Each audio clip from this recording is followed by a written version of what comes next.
ሰላም ውድ አድማጮቻችን ይህ ያያ ስፖርት ነው። የ13ኛ ሳምንት የእንግሊዝ ፕሪሚየር ሊግ ሲመለስ ከሚጠበቁ ጨዋታዎች ውስጥ ክሪስታል ፓላስ ከማንቸስተር ዩናይትድ የሚደረገው የሳምንቱ እንግዲህ እሁድ የሚደረግ ጨዋታ ነው። እሁድ 9 ሰዓት ነው የሚደረገው ተጠባቂ ጨዋታ ነው። እንግዲህ ኦፕታ ሱፐር ኮምፒውተር የጨዋታ ግምቱን ያስቀምጧል። ለክሪስታል ፓላስ ነው የተሻለ እድል የሰጠው። ፓላስ ይህን ጨዋታ የማሸነፍ እድሉ 54% አድርጎታል። ማንቸስተር ዩናይትዶች ወደ ለንደን አቅንተው 26 ጨዋታዎችን አድርገው ሶስቱን ብቻ ነው ማሸነፍ የቻሉ። 7 ያቻ ወጣው 16 ጊዜ ደግሞ ሽንፈትን አጋጥሟቸዋል። ክሪስታል ፓላስ ካለፉት 12 በሜዳው ያደረጋቸውን ጨዋታዎች ለመጨረሻ ጊዜ በየካቲት ወር ነው በሜዳ የተሸነፈው። 6ቱን አሸንፈው 6 ጊዜ አቻ ወጥቷል። ዩናይትድ እንግዲህ ወደ ብቃታቸው ለመመለስ የሚያደርጉት ጨዋታ ነው። ውድ አድማጮቻችን የእናንተን አስተያየት እጠብቃለሁ። ክሪስታል ፓላስ ከዩናይትድ የውጤት ግምታችሁን አስቀምጡልኝ። ሩበን አሞሪም ከዚህ በኋላ ምን ያክል ጨዋታ ቢሸነፍ ነው ከዩናይትድ አሰልጣኝነቱ ሊለቅ የሚችለው? ወይስ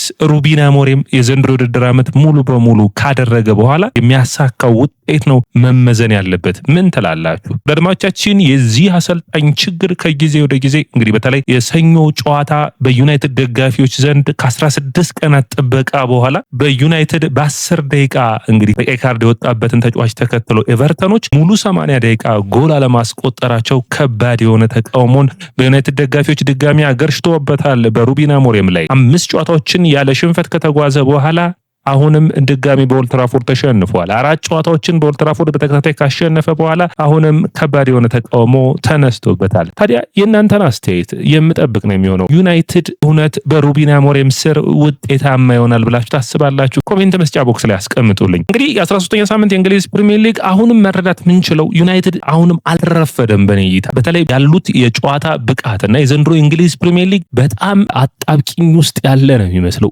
አንድ ጨዋታ ስታሸንፍ በጣም አስፈንጥረ ወደፊት ትሄዳለህ። 2-3 ጨዋታዎችን ካሸነፍክማ በጣም በተሻለ የደረጃ ሰንጠረዡ ቦታ ላይ የመገኘት እድል ይኖራልና ዩናይትድ ይህ ሳምንት ወሳኝ ነው የሚሆነው። በሳምንቱ አጋማሽ 14ኛና 15ኛ ሳምንት ጨዋታዎች ይመጣሉና ዩናይትድ ይህንን ወቅት በሚገባ መቀጠል ይጠበቅበታል ብዬ አስባለሁ። ታዲያ ሩበን አሞሪም በኔ እይታ የመጨረሻውን በዩናይትድ ቤት የመጨረሻውን ላይፍ ላይን ያቺ የኤቨርተኗ ጨዋታ ናት። ከዚህ በኋላ ሽንፈትን የሚያስተናግድ ከሆነ ከዩናይትድ ቤት መሰናበት ያለበት ይመስለኛል። የኔ እይታ በፓላስ ከተሸነፈ በቀጣይ ባሉ ጨዋታዎች ከተሸነፈ አሰልጣኙ መሰናበት ያለበት ይመስለኛል። ይህ የኔ የግል አስተያየት ነው። ምን ታስባላችሁ? ደደማቻችን የእናንተን አስተያየት አስቀምጡልኝ። እንግዲህ የሰኞ ጨዋታ በዩናይትድ ቤት ከባድ የሆነ ተቃውሞን አምጥቷል። ዶዋንስቤሪ ያህል ነው ያስቆጠረው። ይህ ቡድን ይህ ስብስብ 5 ጨዋታዎችን ያለ ሽንፈት ተጉዞ ነበር። ከዛ ውጭ በኦልድ ትራፎርድ 4 ተከታታይ ድሎችን አግኝቶ ነበር። ነገር ግን እነዚህ ድሎች በመጨረሻ ውጤታማ አልሆኑም። ታዲያ ዩናይትድ በኤቨርተኑ ጨዋታ ላይ 25 ሹቶችን አድርጓል። ከ25ቶቹ 6ቶቹ ኦን ታርጌት ነበሩ። ዩናይትድ በእንግሊዝ ፕሪሚየር ሊግ 20.1 ኤክስጂ ፈጥሮ 19 ጎሎችን ብቻ ነው ማስቆጠር የቻለው። ከ19 ጎሎቹ 2 ኦን ጎሎች ናቸው። ስለዚህ ዩናይትድ ከሚፈጥረውን ድል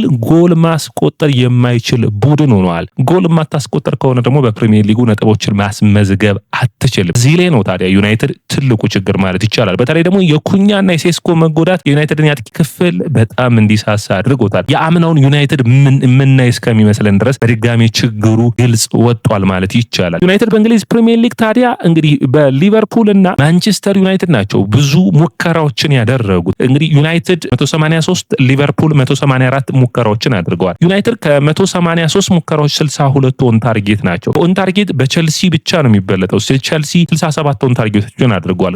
ከዩናይትድ ደግሞ ቸልሲ የተሻለ 4 ጎሎችን አስቆጥሯል። ታዲያ ዩናይትድ በዘንድሮ ውድድር ዓመት ላይ ያለበትን ችግር መቅረፍ የሚያስፈልግ ነው። ዩናይትዶች 17 ጎሎችን አስቆጥረው ከ20.1 ኤክስጂዎች 183 ሹቶችን አድርገው 0.11 ኤክስጂ ሙከራዎችን አድርገው በ12 የእንግሊዝ ፕሪሚየር ሊግ ጨዋታዎች ላይ እንግዲህ ይህ ደካማ የማጥቃት ክፍል ያለው ነው። ዩናይትድ 10.4% ነው ሹት ኮንቨርዥኑ። ይህ በፕሪሚየር ሊጉ ካሉ ደካማ ቡድኖች ውስጥ አንዱ የሚያስቀምጣቸው ነው የሚሆነው። ስለዚህ በፕሪሚየር ሊጉ ካለው ሁለተኛው ጠንካራው መከላከልን ነው እንግዲህ የሚከላከለውን ቡድን ነው ፓላስ ማለት ይቻላል። ፓላስ በፕሪሚየር ሊጉ 9 ጎሎች ብቻ ነው የተቆጠሩበት። ከአርሰናል በመቀጠል ጠንካራው የመከላከል ክፍል ያለው ቡድን ክሪስታል ፓላስ ነው። የሩበን አሞሪም እንዲሁም ደግሞ የኦሊቨር ግላስነሩ የ3-4-3 አጨዋወቶች የሚፋለሙበት ጨዋታ ነው የሚሆነው። ክሪስታል ፓላስ 14.5 ኤክስጂ ተሞክሮባቸው የተቆጠረባቸው ጎሎች ግን 9 ብቻ ነው። ፓላስ በዚህ ረገድ ጠንካራ የሚባል ነው።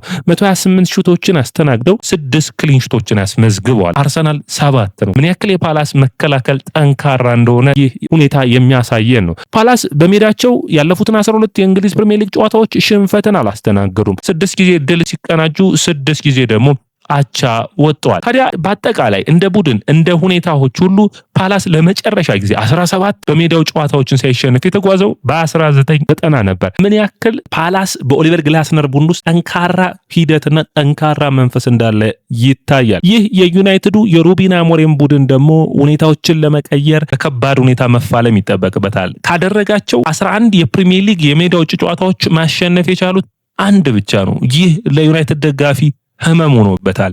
ሊቨርፑልን ነው አንዴ ማሸነፍ የቻሉት። 6 ጊዜ ተሸንፈው 4 ጊዜ አቻ ወጥተዋል። በተለይ ደግሞ የዩናይትድ ደጋፊን ተስፋ ያስቆረጡት ያለፉት 2 የሜዳው አቻዎች ናቸው። ኖቲንጋም ፎረስትን በሲቲ ግራውንድ አቻ ወጡበት፣ ቶተንሃምን እንደዚሁ በተመሳሳይ በቶተንሃም ሆትስፐር ስታዲየም አቻ ወጡበት። ሁለቱ ጨዋታዎች ትንሽ ለዩናይትድ ደጋፊዎች ለመቀበል አስቸጋሪ የነበሩ ጨዋታዎች እንደነበሩ የሚታወስ ነው። ታዲያ እዚህ ጋር ሌላኛው መነሳት የሚጠበቅበት ሩበን አሞሪም በዩናይትድ ቤት አሰልጣኝነታቸው 1 ዓመት ሞልቷቸዋል። በ1 ዓመት ውስጥ 4 ጊዜ ብቻ ነው ከሜዳ ውጭ ማሸነፍ የቻሉት። ሁለቱ ደግሞ ማንቸስተር ሲቲ እና ሊቨርፑልን ያሸነፉበት ነው። ታዲያ ሩበን አሞሪም ከ50% በላይ ኳስ የሚይዝ ከሆነ ዩናይትድ ላይ ይቸገራል። ከ50% በታች የሚይዝ ከሆነ ደግሞ ዩናይትድ ውጤታማ ይሆናል። እዚህ ላይ እንግዲህ እንደ ሩበን አሞሪም መስራት የሚጠበቅባቸው ይመስለኛል። ሌላኛው እንግዲህ ዩናይትድ ወደ ለንደን ቡድኖች አቅንቶ የለንደን ቡድኖችን የማሸነፍ ብቃቱ ደካማ ሆኖ ይነሳል። 3 ጊዜ ነው ከ26 ጨዋታዎች ማሸነፍ የቻለው። 7 ያቻ 16 ጊዜ በለንደን ቡድኖች ተሸንፏል። ለመጨረሻ ጊዜ ያሸነፉት ፉልሃምን በ2023 ነበር። ይህንን ሁኔታዎች መቀየር በሩበን አሞሪም ለውጦች የሚያስፈልግ ነው። አምና ሩበን አሞሪም በሳምንቱ አጋማሽ በአውሮፓ መድረኮች ላይ መጫወታችን ነው በሳምንቱ መጨረሻ ውጤታማ እንዳንሆን የሚል ከባድ የሆነ መከራከሪያ ነጥብ ያነሱ ነበር አይደል? አሁን ክሪስታል ፓላስ በሳምንቱ አጋማሽ ወደ ፈረንሳይ አቅንቶ ስትራስቡርግን ገጥሞ 2-1 ተሸንፎ ነው የተመለሰው። ስለዚህ ስትራስቡርግን ተሸነፈው ክሪስታል ፓላስ በደካማ ስብስቡ አንጻር ስታዩት ሁለተኛ በሳምንቱ የሚያደርገው ጨዋታ ነው የሚሆነው። ስለዚህ 2 ቀናቶችን ብቻ ነው ያረፈው። ሙሉ ሳምንት ካረፈው ማንቸስተር ዩናይትድ ጋር ተጋጥሞ ዩናይትድ ይህንን ጨዋታ ማሸነፍ ግድ ይሏል። በተለያዩ ብዙ ምክንያቶች መጥቀስ ይቻላል። ይህ ጨዋታ ለሩበን አሞሪም የህይወትና የሞት ሽረት ነው የሚሆነው ለአሰልጣኙ ብዬ አስባለሁ። ታዲያ ዩናይትድ ከፓላስ ባለፉት ጨዋታዎችን እንግዲህ ካደረጓቸው 4 ውስጥ 3ቱን ፓላስ ማሸነፍ ችሏል። ይህንን ታሪክ መቀየር ይፈልጋሉ። ከነዚህ 4 ጨዋታዎች በፊት 30 ጨዋታዎችን አድርገው 3 ጊዜ ብቻ ነበር ዩናይትድ ሽንፈትን ያጋጠመው። ፓላስ 54% የማሸነፍ እድል ተሰጥቷል። ማንቸስተር ዩናይትድ 22%፣ አቻ 26% ነው የተሰጠው። ይህ ምን ያክል ዩናይትድ ከጊዜ ወደ ጊዜ ወደ ኋላ የሄደ እንዳለ የሚታይ ነው የሚሆነው። ታዲያ ለውጦች ባንዴ አይመጡም። ነገር ግን ሜዳ ላይ ደግሞ ውጤታማ መሆን የሚያስፈልግ ይመስለኛል። ሩበን አሞሪምን 1 ዓመት አይተነዋል። ስለዚህ ለውጦችን ማምጣት ከፍተኛ የሆነ ውሳኔዎች የሚያስፈልጉት ይመስለኛል። ግምታዊ አሰላለፉን በምናይበት ጊዜ ፓላስ ብዙ ስብስብ ስለሌላቸው ተመሳሳይ አሰላለፎችን ነው በየሳምንቱ የሚጠቀሙት። ዲን አንደርሰን ግብ ጠባቂ ሆኖ ይጀምራል። የማርክ ጉሂ፣ አክሮስ እና ሪቻርድስ በጣም ምርጥ የሆነ በተለይ በ3-4-3 አጨዋወት ውስጥ የሙኖዝ እና ሚቼል በጣም አስደናቂ የሆኑ ለሩበን አሞሪም ቢኖረው የሚፈልጋቸው አይነት ተመላላሾች ናቸው። ሚቼል በሳምንቱ አጋማሽ ስትራስቡርግ ላይ 2-1 ሲሸነፉም አስገራሚ ጎል ነው ያስቆጠረው። የካማዳና ዋርተን የአማካይ መስመር ጥምረት የእስማኤል አሳር፣ ማቴታና የርሚ ፒኖ የአጥቂ መስመር ጠንካራ የሆነ የፓላስ ስብስብ ነው ማለት ይቻላል። ፓላስ ባለው ጠባብ ስኳድ እያፈራረቀ ቡድኖችን በሚገባ እየፈተነ ይገኛል። ዩናይትድ ታዲያ ከዚህ ሁኔታ ምን ተምሮ ሩበን አሞሪም ሳምንት ሙሉ ሰኞ ጀምራችሁ ብትቆጥሩት እስከ ሐሙስ ድረስ ቢያንስ የ4 ቀናት ልዩነት አለ። ስለዚህ እዚህ ላይ መስራት የሚያስፈልግ ነው የሚሆነው።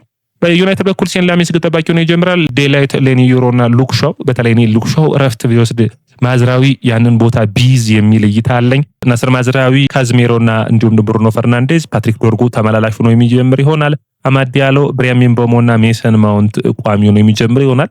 ዘርክዚ ቋሚ ሆኖ ይጀምር። እዚህ ጋር ሌላኛው መነሳት የሚጠበቅበት ነጥብ ይመስለኛል። ሩበን አሞሪም ከጨዋታው መጠናቀቅ በኋላ ወይም ስለ ቅድመ ጨዋታውን አስተያየት ሲሰጡ ነበር።